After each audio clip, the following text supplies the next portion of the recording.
Hello movement lovers, my name is Theo and I make difficult moves simple. Today we're going to look at the macaco, which has its roots in capoeira. It's more or less like a back handspring in an angle with one leg, and it looks like this. The good thing about this move is you can progress in a really simple and safe way. We're going to start just by squatting down and figuring out which side we want to go. I prefer my left side because I'm going to cartwheel on my left side. If you want to go for the right, just test it and see what feels better. Once I'm in the squat position, I bring my left hand behind me, quite close to my hip. So it's not about a bridge position where I have lots of distance between my hands and my arms. I'm quite close, and I also rotate my hand externally all the way. This is really important. I do it for a reason, because this way I'm going to open up my shoulders.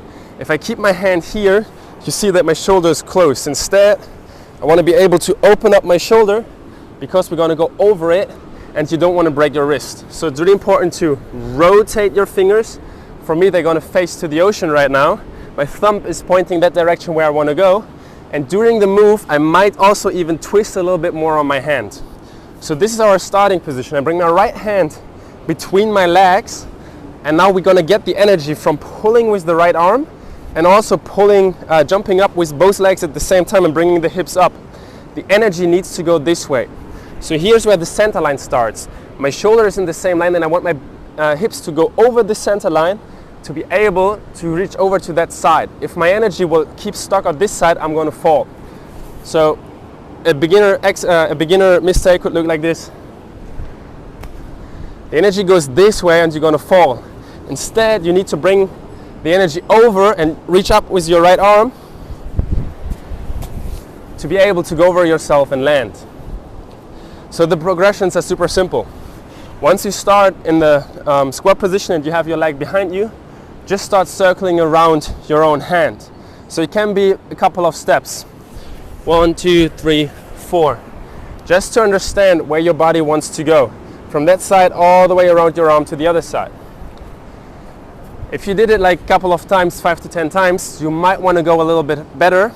So maybe jump onto your left foot and jump onto your right foot. So it's 2 steps and you circle around yourself. On the next, maybe try just use 1 step. All right? Or even both legs at the same time.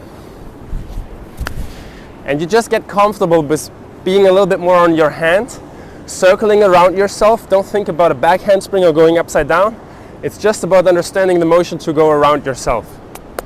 Do this for a couple of days, see how it works. You really want to be comfortable with that one. Do it on both sides, figure out which side works best. On the next level, next progression, we're going to start to get a little bit more vertical. So once you're here, it's not about pulling the arm to the side and closing your body down in a cartwheel. It's more about being open and bring your arm all the way over your head. This is actually where you want to go. So what you're going to do for the progression, I'm going to show you like 3 to 5 different levels. First, you're going to hop all the way around you. On the second level, you go a little bit higher, more air time, a little bit higher, use this arm. Good, there's more time, a little bit higher. Good, you can already touch with your hand, a little bit higher. All right, you're going upside down, a little bit higher, and you got it, okay? So understand, it won't work for you within 5 attempts like I just did it. I was practicing this for years and it takes some time. But this is the progression where you can go. If you do it every time for a week or for a month, I'm pretty sure you will get there pretty fast. So understand, it's about bringing the arm over. You want to look into the sky. You open up your chest. This is the direction where you want to go. It's not about pulling the hand down and going this direction. One more important aspect for the landing is once you're upside down, you're actually in a handstand position and you want to reach down with your second hand. So I'm going to bring my right hand down and stop here, because this gives me more support and I can hold it not to crash. In the beginning, you're probably going to crash your feet pretty hard into the floor. This is not what you want to do. Instead, try to land one leg at a time and make it more like an exit out of a handstand. I'm going to land with my right leg first because I go for my left arm and it looks way more smoother.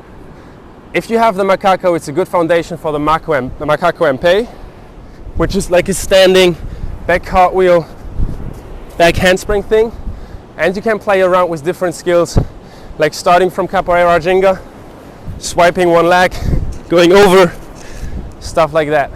So the macaco is a good foundation for a lot of beautiful moves. Make sure to get it down really precisely and really good. And if you have any questions, let me know in the comments, and I see you on the next one.